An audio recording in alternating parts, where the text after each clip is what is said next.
Queridos amigos, desde el estudio principal de la señal de Televicentro en la ciudad de Quito, es un placer nuevamente reencontrarnos en nuestros noticieros, en nuestros programas de noticias para contarles lo que ha sucedido en el Ecuador y el planeta entero. Alison Corral, buenos días, Danita también. Robert y Anita, amigos televidentes, muy buenos días, qué gusto poderlos acompañar en este día viernes en El Comercio TV con todas las noticias del ámbito nacional y también internacional dispuestos a llevarles hasta sus hogares. Y como siempre agradecerles su grata sintonía en este canal joven que ha llegado ya muy alto en las listas de popularidad en los estudios de sintonía. Así que grato placer estar acá. Es viernes, como dice Ali, y hay que ponerle la mejor cara para que usted tenga el mejor día. Vamos a empezar entonces. Les contamos que en la vía lenta en Girón de la provincia de Azuay se produjo un choque entre un vehículo de lácte y una camioneta particular. Los 5 miembros de la institución y las 2 personas del otro automotor fueron detenidos en sitio por golpes en sus cuerpos. Un choque lateral angular se dio entre un vehículo perteneciente a la Comisión de Tránsito y una camioneta particular. Este accidente ocurrió en el kilómetro 41 de la vía lenta Girón de la provincia de la Azuay. En el automotor de la institución viajaban 5 personas, 2 cabos y 3 vigilantes, quienes recibieron, según el parte policial, atención tanto en el sitio del accidente como en el Alfa del Cuerpo de Bomberos de Girón por golpes en sus cuerpos, sin sufrir heridas de consideración. Los 2 ocupantes de la camioneta involucrada en el choque se retiraron por sus propios medios del lugar, informó desde la ciudad de Cuenca Francisco Ramírez. Y estamos a las 6:55 en la mañana en la provincia de Los Ríos, en Babahoyo. Un aparatoso accidente de tránsito entre un patrullero y un bus interprovincial tuvo sucesos. Los moradores del sector indicaron, pues, la falta de señalización provocó el percance vial. Veamos. El choque provocó que el patrullero del servicio antidelincuencial quedara contra la vereda de la calle transversal. Circulaba por la avenida García Moreno cuando en la intersección de la calle Mejía fue embestido por un bus de la cooperativa Flota Babahoyo Interprovincial. Los testigos creen que la falta de una correcta señalización provocó el accidente. No, algún discopario, más prevención en los carros, por ejemplo, tanto en el FBI como el patrullero, para ver si en verdad tuvo algún problema, que si iba en una necesidad que iba a algún operativo o no. El coronel Patricio Gordillo, jefe de operaciones, indicó que los uniformados iban en el vehículo policial con una ciudadana que había sido víctima de un robo. Estaba circulando a colaborar en tratar de ubicar a la persona causante del hecho delictivo. Aparentemente el vehículo de transporte público no respetó un pare. El servidor policial que conducía fue trasladado al hospital y se encuentra en calidad de retenido, al igual que el conductor del bus. El gerente de la cooperativa de transporte público involucrada manifestó que esperan justicia sin privilegios. Por lo tanto, yo lo único que aspiro y pido es que se haga justicia sin mirar institución alguna, porque la ley es para todos. Según los moradores de esta intersección, los accidentes son constantes. Desde Babahoyo en Los Ríos, informó Odette Camacho. Y un joven de 24 años murió luego que cayera sobre él una avalancha de tierra. El accidente se registró por el sector de Pifo, ubicado al nororiente de la capital. En el hecho también se registraron 6 heridos. Un alud se desprendió en un canal de riego del río Pisque en el sector de Pifo, al nororiente de Quito. En el lugar se encontraban trabajando algunas personas, 6 de ellas resultaron heridas y una 7ª desafortunadamente murió. Los mismos compañeros fueron los que le sacaron de los escombros y le tuvieron, pero a lo que llegamos con los paramédicos ya no tenía signos vitales. La víctima mortal, identificado como Óscar Estupiñán, de 24 años, salió de su casa a dar una mano en esos terrenos que, según su padre, era una labor voluntaria. Estamos con él, riendo nomás. Se levantó a las 5:30 de la mañana, se levantó y dijo, voy a ver los tanques de gas. Se fue a dar una vuelta en los tanques, de ahí entró y dijo, papi, dijo, yo me voy a la minga. Yo le dije, sí, si quieres se va, le dije, sí, no es necesario. Este trabajo había sido propuesto como opcional por el jefe para el que trabajaban Óscar y su padre, sin esperar que una desgracia llegaría a su familia. En especialmente seguridades no, o sea, digámosle como se dice, como se hace unas mingas así silvestremente, entonces no. En la empresa sí con las seguridades, pero aquí en esto no. Sin saber qué hacer, su padre recuerda los propósitos de Óscar a futuro. metas que ya no se podrán cumplir. Mi hijo acabó recién el estudio el año pasado. ¿De colegio? Sí, pero antes se fue al cuartel, pasó su vida militar. De ahí vino y siguió estudiando. Un muchacho bien amoroso y también, como se dice, con un gran deseo de surgir. Más de 30 bomberos y equipos de rescate trabajaron en la emergencia. Los hombres especializados rescataron el cuerpo del joven y socorrieron a las otras 6 víctimas. Con imágenes de Javier Bravo, informó Valeria Navarro. Es tiempo de contarles que un menor de edad cayó del tercer piso del edificio donde vivía. Se conoce que el infante saltó por no dar explicaciones de las malas notas que los exámenes lo habrían mantenido. La madre habría encontrado la mochila, la policía investiga este caso, que sucedió en el cantón La Libertad, allá en la provincia de Santa Elena. Le contamos. Un menor de 12 años falleció al caer del tercer piso del edificio donde habitaba. El hecho se registró en el cantón La Libertad horas antes de la medianoche del miércoles. El infante fue auxiliado por personal del cuerpo de bomberos y trasladado de urgencia hasta una casa asistencial. Lastimosamente el día de ayer, aproximadamente a las 22:30, se recibe el reporte del ECU 911 que un menor se había lanzado desde un tercer piso de un edificio. Moradores del lugar se alarmaron cuando vieron el cuerpo del menor tirado en la calzada. Testigos señalaron que el pequeño, después de la tragedia, aún tenía signos vitales. Sin embargo, por la gravedad de las heridas, falleció la madrugada de este día jueves en el hospital de Santa Elena. Ese niño no sé qué habrá pensado, qué habrá tenido, qué problema habrá tenido para que se lanzara de ahí. Cuando yo oí fue el murmullo de la gente que estaba, yo me llevé a mi hermano, ¿qué pasa, Carlito? Le digo, no, dice, ñaña, no sé qué pasa. Y cuando yo fui a ver, ya fuimos a ver allá y el niño ya estaba en esto, se había lanzado de ahí del balcón abajo. La policía investiga lo ocurrido para determinar las causas que ocasionaron el suceso. Para esto, se recopila versiones de allegados y conocidos del pequeño. En la versión que se tiene de la madre del adolescente, el día de ayer ha querido revisarle la mochila y el menor ha manifestado que no le revise y se ha puesto a llorar. Por lo cual la señora continúa revisando la mochila, en el interior encuentra unos exámenes de calificaciones muy bajas, por lo cual le dice que le explique el motivo de esas calificaciones, en lo cual dice que abre la puerta, sale de la habitación, abre la otra puerta que daba al balcón y procede a lanzarse.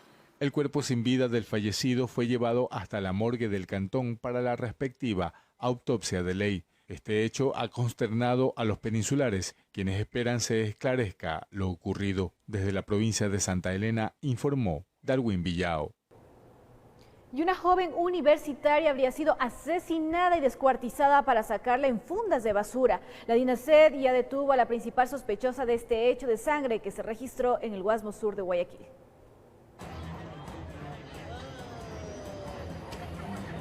La mañana del martes, la joven salió desde su domicilio ubicado en la isla Trinitaria. Sus familiares aseguran que ella debía ir hasta la universidad donde estudiaba, pero desconocían que previamente una amiga la llamó y la convenció de acudir hasta la cooperativa Causa Proletaria en el Guasmo Sur. Allí, en el departamento de la hoy acusada, se produjo el espeluznante suceso.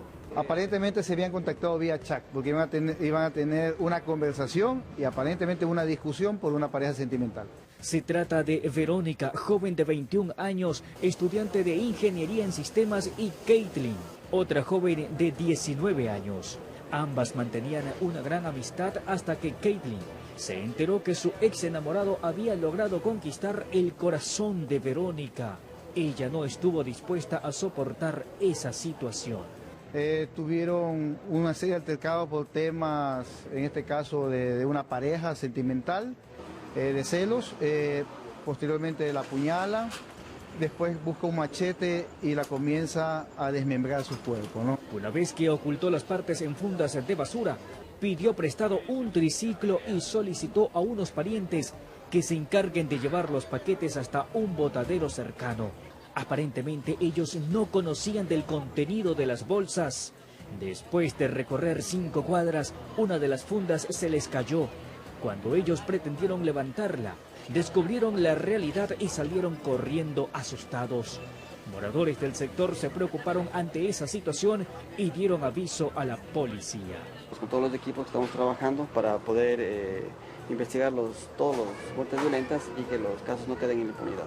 Esa noche, los uniformados lograron detener a la sospechosa. Luego de las indagaciones preliminares, ella habría aceptado la responsabilidad del crimen y también les detalló la forma como se produjo el suceso. Sí, le conoció a un chico y ese chico dice que le había dejado a ella y se había sido con esta otra chica, se había estado en amores con la otra chica, así dicen. El dueño del departamento donde ocurrió el crimen recordó que la joven acusada llegó recién hace 2 meses a vivir en ese lugar, junto a su progenitora y 3 hermanos menores de edad. Nunca la vi en actitud agresiva, jamás. Actualmente, la implicada ya se encuentra a disposición de la Fiscalía. Los cargos que pesarán en su contra se relacionan al asesinato, pero su confesión no permite cerrar el caso ya que se debe continuar investigando. Si es que existen otros participantes de este hecho o ella está ocultando algún tipo de información adicional. Informó José Morales. Vamos a Tuntaki, en la provincia de Imbabura. Fueron capturados 4 sujetos quienes presuntamente asaltaban bajo la modalidad de sacapintas. Hora de atrás, estos robaron a una señora una fuerte suma de dinero. Miremos. Por algunos días esperaban que los integrantes de una aparente organización delictiva se muevan. A los agentes de la UIAD les llegó información confidencial que tenían planificado varios golpes fuera de la capital. Es así que les tenían vigilados. Horas atrás se reunieron y empezó el seguimiento que terminó en la provincia de Imbabura. A través de las primeras diligencias investigativas tuvo conocimiento de una organización delictiva que se trasladaba desde la ciudad de Quito hasta la provincia de Imbabura. Al parecer buscaron que las cosas se enfríen en Quito y optaron por delinquir en otras ciudades. Mientras los agentes de la UIAD les esperaban en un punto, los sujetos se movieron hasta Tuntaki, donde concretaron el robo a una señora que retiró $3.300 de una entidad bancaria. Fue abordado al momento de que salía de una entidad financiera realizando una transacción bancaria. En flagrancia se movieron, sabían que no estaban muy lejos, tenían las características del vehículo y la motocicleta. Horas más tarde, el operativo arrojó resultados, fueron detenidos cuando circulaban por una de las calles de Atuntaki. Estos hechos los hemos investigado ya aproximadamente 2 meses. También estamos trabajando ya en otras organizaciones que pronto igual se vean los resultados. La supuesta organización estaba integrada por 2 colombianos y 2 ecuatorianos, estos últimos con antecedentes. Entre las evidencias encontraron un arma de fuego, así como los 2 vehículos en el que se movilizaban. Los cuales 2 se movilizaban en una motocicleta y 2 en un vehículo. El dinero como que ya se repartieron y lo dejaron a buen recaudo. La justicia los acusó de robo y tenencia ilegal de arma de fuego, informó Iván Casamen. Y detienen a un sujeto que se hacía pasar por policía y estafó al conductor de un camión, el cual se dedicaba al traslado de objetos pesados en la ciudad de Guayaquil. Era trasladado hasta la fiscalía una persona sospechosa que se hizo pasar por policía y de ahí que trató de estafar al conductor de un camión. Inmediatamente intervinieron las autoridades de seguridad arrestando al individuo, profundizando investigaciones. Este ciudadano, el hoy detenido, que lo llevamos a poner a órdenes de la autoridad competente, había estafado a un ciudadano, así bajo la modalidad del cuenteo. El ciudadano así mismo haciéndose pasar como miembro de la Policía Nacional, le hace hacer un recorrido al ciudadano en unas 3 partes, haciendo unas paradas por unos ciertos UPCs. El sujeto se le habría acercado al conductor de uno de los camiones que realizan la transportación de distintos objetos y después de varias vueltas, el chofer se dio cuenta de las intenciones del sospechoso. Le diera $70 para cancelar, que eso me reembolsaban en caja chica en el UPC. Yo procedí a darle, pero ya yo le vi las intenciones. El tráfico no me dejaba parquear el camión, tuve que dejar botado el carro y darle persecución dentro del mercado, que el populacho ya se armó y lo cogió, gracias a ellos. Aduciendo de que él era un miembro de la policía, haciendo que el ciudadano adquiera más confianza con él. Entonces ya llegar al mercado artesanal de Malecón y Loja, el tipo procede a pedirle la cantidad de $70, a lo que el ciudadano, la víctima, estaba parqueando su vehículo, un camión. El sujeto procede a darse a la fuga por los interiores del mercado artesanal. Ahora que este sujeto está detenido y que en próximas horas se tendrían resultados de las indagaciones realizadas por Policía y Fiscalía, informó Julio César Saona. Vamos a la ciudad de Loja. Ahí la policía antinarcóticos logró decomisar gran cantidad de sustancias sujetas a fiscalización. La droga tenía como destino Perú y Chile. 2 personas se encuentran detenidas para investigaciones. Veamos. La Policía Nacional, a través de la Unidad de Antinarcóticos de Loja, logró decomisar una gran cantidad de sustancias sujetas a fiscalización en el cantón Calvas, en un camión que venía desde la provincia de Carchi. 198 bloques en forma rectangular con una sustancia vegetal verdosa que, sometida a las pruebas de campo, dieron positivo para marihuana. La ruta de este alcaloide, según las autoridades, habría venido desde Colombia hasta la ciudad de Loja, para luego llegar a los países de Perú y Chile. Evitando que se comercialicen en el mercado internacional aproximadamente 548.550 dosis de marihuana. Tendría un costo en el Ecuador de $87.700, mientras que en Chile sobrepasan los $600.000. 2 personas se encuentran detenidas, una de nacionalidad ecuatoriana y la otra de nacionalidad peruana. El camión en donde se transportaba dicho alcaloide también se encuentra retenido. Pudimos observar que este camión no tenía las características de altura comúnmente para este tipo de vehículos, logrando determinar que su altura era mayor, y por ende nos dio la sospecha de que existía un doble fondo o una caleta en el techo de la plataforma portacargas. En Loja informó Marcela Constante Brito. Y la jueza de garantías penales de Guayas, Fabiola Vega, dictó prisión preventiva en contra de 2 miembros de la familia Rodite por tentativa de homicidio contra 2 guardias de seguridad. Los procesados están acusados de agredir a los guardias en un conjunto privado al norte de Guayaquil el pasado 5 de agosto, ataque que fue registrado por cámaras de seguridad. Los procesados salieron del país pocos días después con el motivo del feriado del 10 de agosto. Las autoridades informaron que el proceso de instrucción fiscal durará 90 días. Vamos a separarnos brevemente acá en esta primera emisión de los noticieros de Televicentro, el Comercio TV al aire, para contarles que la Asamblea observa actitudes cuestionables de la legisladora Sofía Espín tras visitar a una recluida por el caso Balda. Miles de periodistas asesinados piden una investigación de lo que ocurría en la frontera ecuatoriana. Esto lo piden a la Comisión de los Derechos Interamericanos.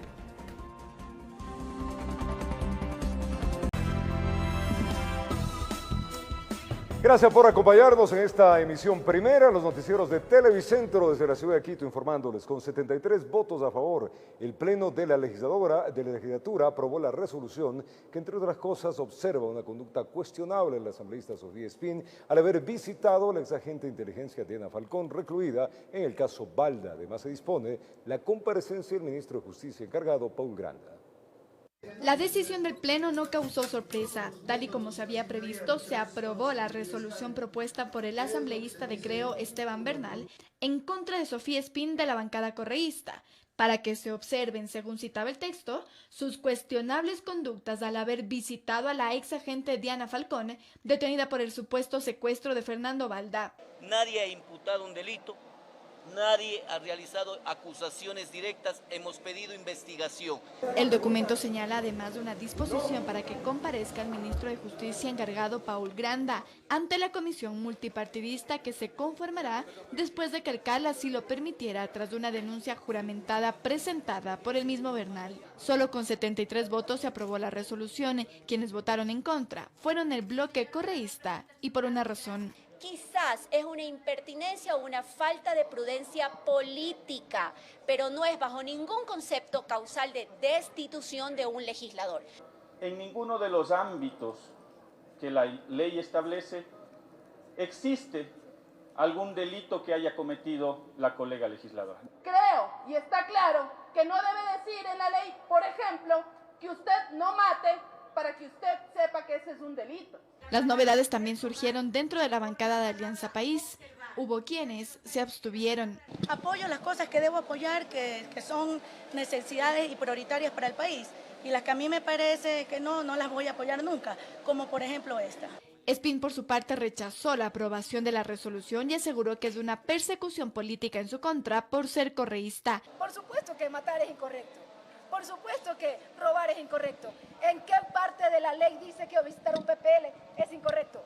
Una vez que ya se ha aprobado la solicitud tanto en el Pleno como en el CAL, se tendrán 10 días para la conformación de la comisión multipartidista que escuchará la posición de Espín y de Bernal. Ellos elaborarán un informe y lo presentarán al Pleno para su votación. De encontrarse responsabilidad, Espín incluso podría ser destituida de su cargo.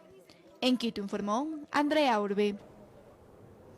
Y saber qué es lo que pasa en el Ecuador antes de que ocurra el secuestro del equipo periodístico del Comercio es una de las principales peticiones que hicieron los familiares de las víctimas ante la Comisión Interamericana de Derechos Humanos. Un análisis del contexto de lo que pasaba en la frontera ecuatoriana antes de que ocurra el secuestro y asesinato de los 3 periodistas del diario El Comercio es lo que demandan los familiares de las víctimas ante la Corte Interamericana de Derechos Humanos. ¿Qué sucedía en Esmeraldas antes del secuestro?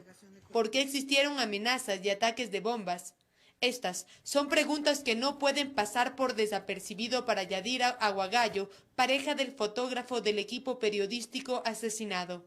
Es además un tema de carácter binacional que involucra además redes de narcotráfico, de delincuencia organizada. Durante la presentación de los casos ante el organismo internacional, se hicieron algunas exigencias a los representantes del Estado ecuatoriano y colombiano. Se destraben estas situaciones, que la información pueda circular de manera más eficiente, que se den todas las facilidades del equipo de trabajo. Se prevé que próximamente un equipo de la comisión especial creada por la CIDH visite a Ecuador. En diciembre, el organismo emitirá un informe de todos los datos recopilados hasta ese entonces y exigen que este documento sea público. Tiene que ser de carácter público para que todos podamos tener acceso a la información y a las conclusiones a las que llega el equipo de la CIDH. Además, piden al gobierno ecuatoriano que agilite la información. Y no analizan lo que ocurrió antes del secuestro, sino analizan cómo se manejó la crisis del secuestro.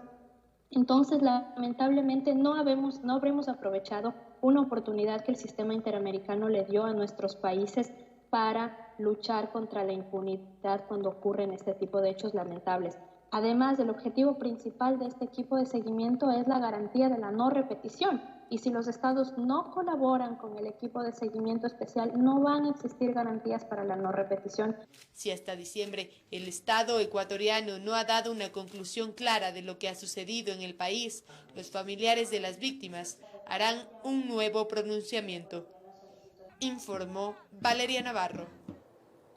Los familiares de las personas desaparecidas en el Ecuador ante la Comisión Interamericana de Derechos Humanos expusieron las irregularidades que existen en estos casos. El Gobierno Nacional, a través del Ministerio del Interior, respondió que 3 instituciones estatales elaboraron una base de datos que valida y mejora la calidad informativa y estadísticas de estos hechos.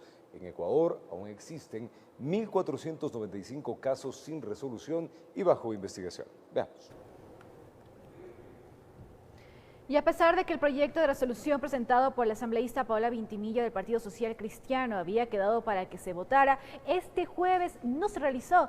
Vintimilla proponía desclasificar los documentos que muestran cómo se realizó la naturalización del asilado Julian Assange.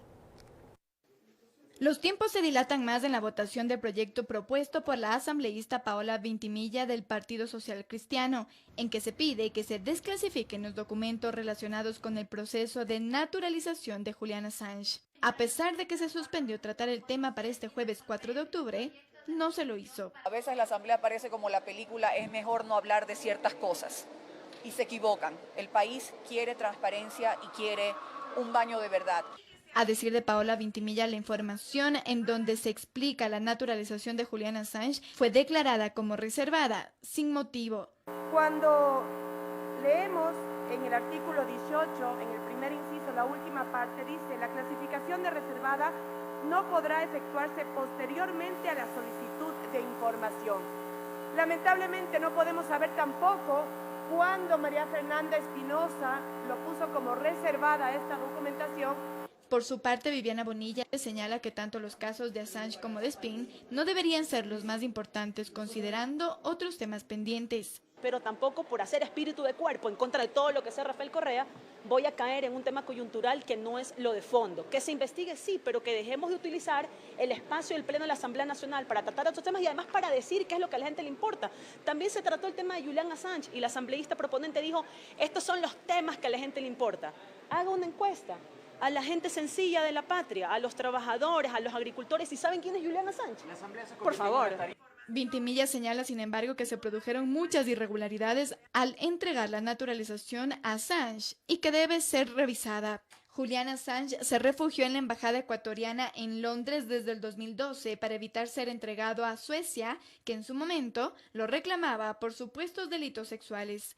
En Quito informó Andrea Urbe. Este 4 de octubre, en el Complejo Judicial Norte se desarrolló la audiencia de juzgamiento en el juicio Cayapa y otros. El proceso se refiere a casos de corrupción en la refinería de Esmeraldas. Durante esta audiencia de juzgamiento fueron cerca de 20 los testigos que presentó la Fiscalía General del Estado. Asimismo, se permitió acusar a Carlos Pareja y Yanuseli de autor del delito, mientras que los otros 3 procesados como coautores. Petroecuador cuenta con una estructura, cuenta con puestos de mando, puestos de dirección, en donde cada una de las personas que intervienen dentro de un proceso contractual y precontractual tienen sus responsabilidades. En ese sentido hay una cadena de responsabilidades que es la que se va a determinar en esta causa. La representación legal de Alex Bravo de su parte señaló que su defendido ha sido procesado por razones mediáticas que no tienen responsabilidad ni por acción u omisión. En este caso en particular, él no tuvo ninguna participación. Meramente por su nombre se lo vincula y por la trascendencia mediática que eso podría representar. El no hacerlo, lo que podría representar el no hacerlo. El delito de peculado por el que se acusa a los imputados tiene que ver con una contratación de obra para la recuperación de condensados en la refinería de Esmeraldas. El informe de Contraloría es simplemente una noticia crímenes, no constituye ni siquiera prueba. Lo que sí, bajo juramento, aquí los señores de la Contraloría tienen que demostrar que sus conclusiones fueron realizadas de manera objetiva y de acuerdo con la ley. Carlos Pareja y Yanuseli como Alex Bravo ya han enfrentado a la justicia por distintos delitos vinculados a sus actividades en la petrolera estatal Petroecuador. Entre esas constan enriquecimiento ilícito y asociación ilícita, informó Javier Rosero. Desacuerdos ha generado la posibilidad de incluir en las reformas al Código Orgánico General de Procesos una figura legal mediante la cual establecería la posibilidad del recurso de revisión en el laudo arbitral. Pablo Fajardo, abogado de los afectados por la explotación petrolera de Chevron en la Amazonía ecuatoriana, denuncian que se pretendería beneficiar a la petrolera internacional. El tratamiento de reformas en el Código Orgánico General de Procesos que se tramita en la Asamblea Nacional es lo que preocupa a Pablo Fajardo, abogado de los afectados por la explotación petrolera en Amazonía ecuatoriana, a cargo de Chevron. Está incluyendo una figura jurídica que es el recurso de revisión. Ese recurso de revisión, como está planteado y que ha sido planteado por el asambleísta Luis Fernando Torres, ¿sí? Lo que dice es que en una sentencia que ha sido ejecutoriada hasta 10 años después, se podría plantear el recurso de revisión. A Fajardo le llama la atención que se hable de 10 años, cuando en varias partes del mundo el plazo es solo de 5 años. Y lo segundo más sorprendente es que entre las causales que establecen para el recurso de revisión, están estableciendo que también sean los laudos arbitrales. Con esto Fajardo está más que seguro que en este caso se vulneraría los beneficios de los afectados. Entonces está creando una figura jurídica para que en el caso Chevron, por ejemplo, Chevron pueda plantear el recurso de revisión y buscar la nulidad de la sentencia del caso Lago Agrio. Luis Fernando Torres, asambleísta social cristiano y miembro de la Comisión de Justicia, responde a los cuestionamientos de Fajardo de forma salomónica. Tiene derecho a estar inquieto el señor Fajardo y en la comisión vamos a establecer una exclusión específica del caso que a él le interesa para que deje de preocuparse. Sin embargo, aclara que no sería adecuado eliminar un recurso que permitiría que las víctimas de sentencias fraudulentas puedan acogerse al recurso de revisión cuando exista de por medio una sentencia de la Corte Interamericana de Derechos Humanos. esta propuesta se la presentó hace algunos meses, antes inclusive de que se dicte el laudo arbitral. Sin embargo, para evitar todo tipo de suspicacia o de temor, estamos reformando el texto para que se excluya de manera clara aquellas sentencias que han sido tratadas por la Corte Constitucional, como ocurrió precisamente con la sentencia de Sucumbíos que llegó finalmente a la Corte Constitucional. Informó Héctor Romero. El presidente del Consejo de Participación Ciudadana Transitorio, Julio César Trujillo, confirmó que se está trabajando en un texto de reformas constitucionales y legales para que sean discutidas en el Consejo que preside. De aprobarse, las presentarán al Ejecutivo como una propuesta para una consulta popular. Le contamos. La consulta popular que plantea el presidente del Consejo de Participación Ciudadana Transitorio no será para refrendar ningún acto de esta institución, sino para plantear cambios en la Constitución y legislación ecuatoriana. Hemos pedido a los más notables constitucionalistas del Ecuador que nos sugieran las reformas a la Constitución actualmente vigente. Según Trujillo, para el día de las elecciones del próximo año ya se tendrá definida una Corte Constitucional y será a ella quien se le pregunte sobre la constitucionalidad de la posible consulta popular. Creo que puede hacerse simultáneamente. Se eligen las autoridades seccionales y al mismo tiempo se le consulta al pueblo ecuatoriano sobre esta propuesta. Entre las propuestas que irían de aprobarse la consulta está el de eliminar la función de transparencia y control social. A su parecer, este organismo termina por hacer que los partidos políticos monopolicen la facultad para elegir autoridades. Y por consiguiente estamos abriendo la puerta para que los partidos políticos terminen por monopolizar esa facultad. Mejor es que no tengan esa facultad. Según Trujillo, no es necesario brindar mediante la aprobación en consulta popular las decisiones que ha tomado el Consejo de Participación Transitorio. Pero claro está, no dijo sí o no, simplemente me pareció que la reacción más fue positiva, pero fue mi impresión, tal vez me equivoqué por ser muy optimista como soy en toda mi vida, pero bueno, esa es la impresión que yo tuve. Y sobre esta sugerencia de consulta popular, afirmó Trujillo, el presidente Lenín Moreno ya tendría conocimiento. No creo que sea necesario hacerlo, pero si a alguien se le ocurre que es necesario, habrá que estudiar los fundamentos de esa decisión y de ser procedente, tanto política como jurídicamente, dar trámite a esa petición. Sin embargo, para todo aquello, el Pleno del Consejo de Participación Transitorio deberá aprobarlo y posteriormente ir al Ejecutivo. Informó Javier Rosero. Y el colectivo Yas Unidos exhorta al Consejo Nacional Electoral Temporal para que se vuelva a revisar la documentación que presentaron para una consulta popular y que en el 2014 no se calificó por supuestas irregularidades en la información entregada. El colectivo Yas Unidos no da su brazo a torcer y a casi 4 años que el Consejo Nacional Electoral de ese entonces no dio paso al pedido de una consulta popular. Esta vez vuelve a insistir. La consulta popular que nosotros estábamos insistiendo era para dejar el crudo del que está bajo el Yasuní TT, ¿no? Es decir, bajo el Parque Nacional Yasuní, que se encuentra en nuestra Amazonía. Como parte de los requisitos para una posible consulta, Yas Unidos en el 2014 entregó 757.600 registros. De estos, el Consejo Nacional Electoral CNE, luego de una primera verificación, calificó 599.103 y finalmente aprobó 359.761 registros. El colectivo solicitó el apoyo de la Escuela Politécnica Nacional y la Universidad Andina Simón Bolívar porque tenía dudas del análisis que se había efectuado a la documentación que entregaron. Lo que encontró el Consejo Nacional Electoral es 599.000, mientras que nosotros estadísticamente realizando un análisis exhaustivo en nuestra cifra es de 674.000. Este Consejo Nacional Transitorio tiene la obligación de restaurar todo lo que en los anteriores 10 años de correato se ha negado en temas de participación electoral y democrática. Depositan su confianza en una posible nueva revisión y ser incluidos en las elecciones del 2019 con su pregunta de consulta. Ojalá, pues sí, esperemos que esto sí se cumpla y el sueño de todos estos más de 757.000 firmantes vuelva a la papeleta y podamos votar todos, ¿no? Entregaron el informe estadístico que efectuaron para que se tomen correctivos. Pensemos en eso, si se invierte y se pone ante el apellido el nombre, esa es una formalidad que no elimina, no puede permitir la eliminación de registro, en tanto que la persona puede identificarse. Y sin embargo se aplicaron nuestro criterio de formalidad extrema. Son alrededor de 75.000 registros que creen tener a su favor, informó Héctor Romero.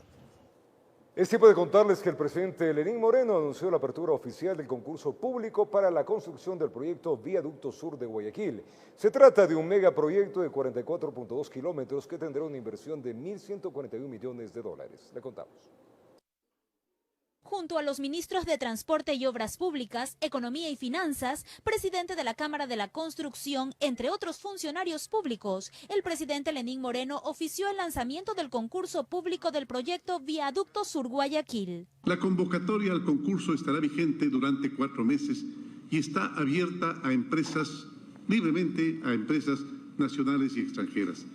Para la construcción y mantenimiento del viaducto, la inversión es de cerca de 1.200 millones de dólares y será concesionado a 40 años, bajo la modalidad conocida como delegación. Esta obra permitirá la conectividad desde la zona portuaria de Guayaquil hasta la ciudad de Machala. Contemplará la construcción de una carretera de 4 carriles con una longitud total de 44.2 kilómetros, ya que se ubicará en 4 tramos estratégicos. El tramo del puente sur sobre el río Guayas, el tramo Durán con 22 kilómetros de recorrido conectará Guayaquil y Durán con la vía Naranjal-Puerto Inca y el tramo enlace conectará todo el proyecto con Durán en una extensión de 11.40 kilómetros. Se tiene previsto $2 el peaje.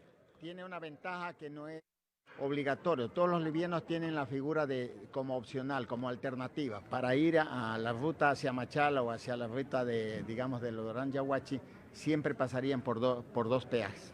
La vía tiene 44 kilómetros, que incluye 4 tramos y un puente de 3.4 kilómetros, lo que le convierte en el puente más largo que se ha hecho en el Ecuador.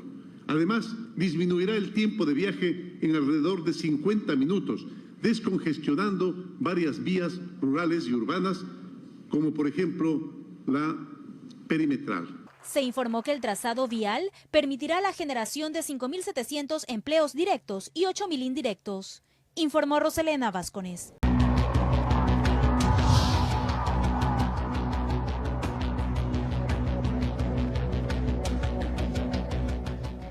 Como pudimos ver en nuestro primer especial sobre la lepra en Ecuador, esta enfermedad es una realidad en el país que no puede ser ignorada. De acuerdo a cifras oficiales, existen 40 nuevos casos anualmente y actualmente la academia apuesta por una red de estudio en Latinoamérica para llevar a la sociedad el conocimiento necesario para dejar atrás los estigmas.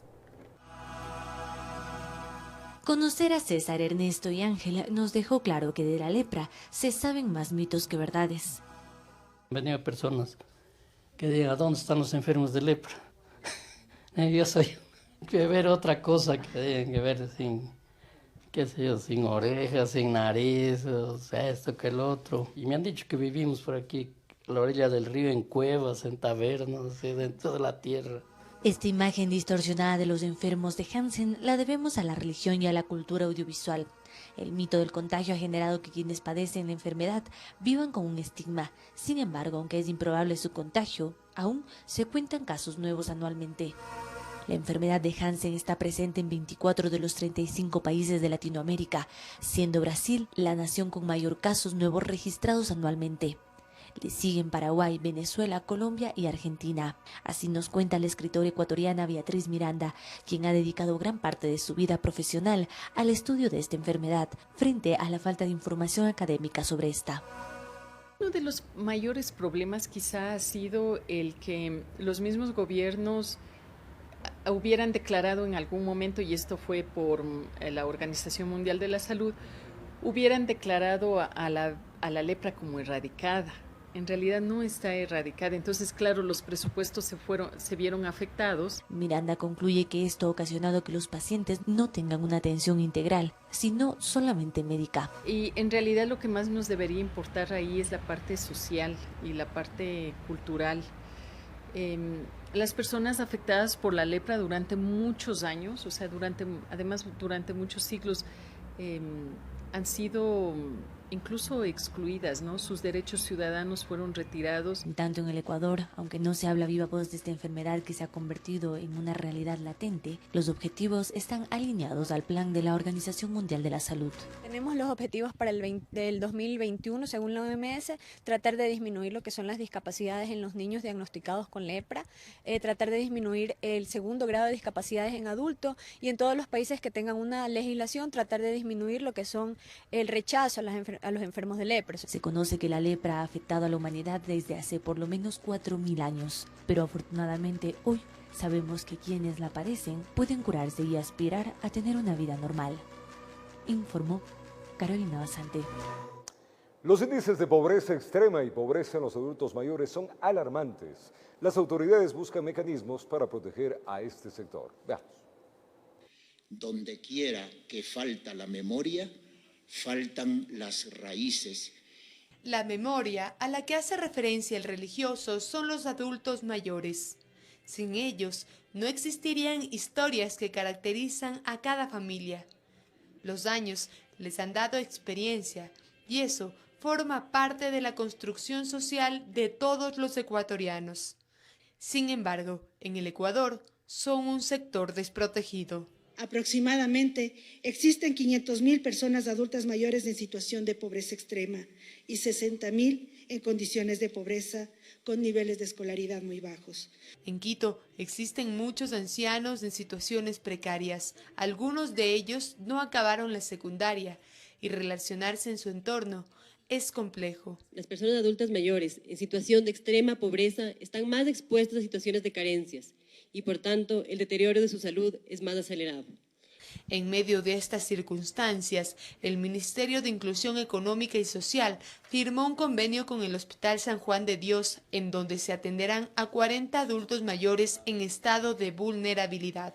La misión Mis Mejores Años busca mejorar la calidad de vida de las personas mayores de 65 años, particularmente de aquellas en pobreza extrema. Con esta iniciativa se pretende mejorar la calidad de vida de los ciudadanos que a avanzada edad se han visto indefensos y solos. Las autoridades hacen un llamado a la población a no despreocuparse ni olvidar de quienes han dedicado varios años de su vida a la crianza y cuidado de cada uno de los ciudadanos. Informó Valeria Navarro.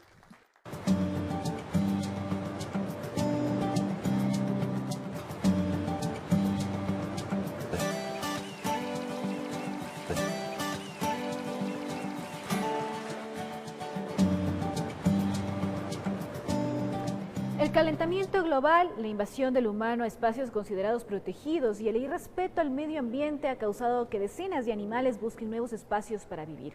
En este sentido, la Reserva Ecológica Llana Urpi es uno de esos paraísos terrenales que hoy albergan a un sinnúmero de especies. Para entender un poco las actividades que se llevan adelante en la Reserva Ecológica Llana Urpi, hemos tenido que venir caminando por lo menos 1 kilómetro por el río Machay. Ahora estamos a pocos minutos de encontrarnos con una de las activistas de esta zona. Después de avanzar por un largo trayecto, hicimos contacto con Alegría Sotomayor.